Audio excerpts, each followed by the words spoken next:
প্রশ্নে বিভোর হয়ে রয়েছেন মার্কিন প্রেসিডেন্ট ডোনাল্ড ট্রাম্প। পাল্টা পদক্ষেপ নিতে ইরানও পিছপা হবে না বলে জানিয়ে রেখেছেন দেশটির সর্বোচ্চ নেতা আয়াতুল্লাহ আলী খামেনি। যে কোনো পরিস্থিতি মোকাবেলায় প্রস্তুত রয়েছে তার দেশ, এমনটাও বলছেন তিনি। শেষ পর্যন্ত দুই দেশ যুদ্ধে জড়াবে কিনা তা এখনই বলা যাচ্ছে না। তবে এরই মধ্যে পারস্য উপসাগরে যুদ্ধের এলান করে দিয়েছে ইরান। মধ্যপ্রাচ্যে ইসরায়েলের চরম শত্রু ইরান। বন্ধু ইসরায়েলের শত্রু, তাই ইরানকে দুই চোখে দেখতে পারেন না ট্রাম্পও। তাই ইরানকে শায়েস্তা করতে ইসরায়েলকে যেমন শক্তিশালী করে যাচ্ছে যুক্তরাষ্ট্র, তেমনি মধ্যপ্রাচ্যে নিজের সামরিক উপস্থিতিও বজায় রেখেছে ওয়াশিংটন। আবার এই অঞ্চলের বিভিন্ন দেশের সঙ্গে বন্ধুত্ব করেছে যুক্তরাষ্ট্র। উদ্দেশ্য একটাই, ইরানকে চাপে রাখতে হবে। ক্রমাগত মার্কিন চাপ থাকলেও ইরান ওয়াশিংটনকে ভয় পায় না। উল্টো পারস্য উপসাগরে এমন এক কাণ্ড ঘটিয়েছে দেশটির ইসলামী বিপ্লবী গার্ড বাহিনী, তাতে যুক্তরাষ্ট্রের কর্মকর্তাদের মাথায় রক্ত উঠে যাবার কথা।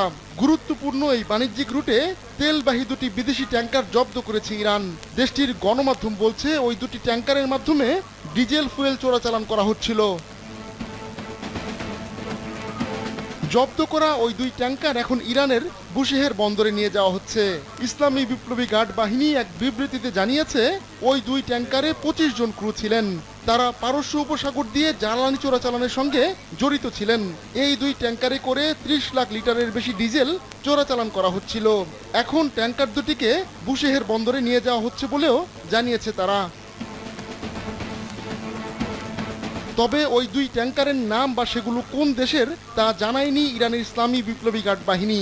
কিন্তু দ্য মেরিটাইম এক্সিকিউটিভ নামে একটি ওয়েবসাইট বলছে ওই দুটি ট্যাঙ্কারের নাম স্টার ওয়ান ও ভিনটেজ। তারা জানাচ্ছে ওই দুটি ট্যাঙ্কার সংযুক্ত আরব আমিরাত সংশ্লিষ্ট হতে পারে বলে বিভিন্ন পশ্চিমা গণমাধ্যম প্রতিবেদন প্রকাশ করেছে। ওই রিপোর্ট যদি সত্য হয় তাহলে বাঘের মুখে হাত দিয়েছে ইরান। এতদিন লোহিত সাগর দিয়ে জাহাজ চলাচল করতে সাহস পেত না ইয়েমেনের বিদ্রোহীদের ভয়ে। এখন পারস্য উপসাগরেও অ্যাকশনে নেমেছে ইরান, তাও আবার দীর্ঘ বিরতির পর জব্দ করেছে আমিরাতের সংশ্লিষ্ট জাহাজ।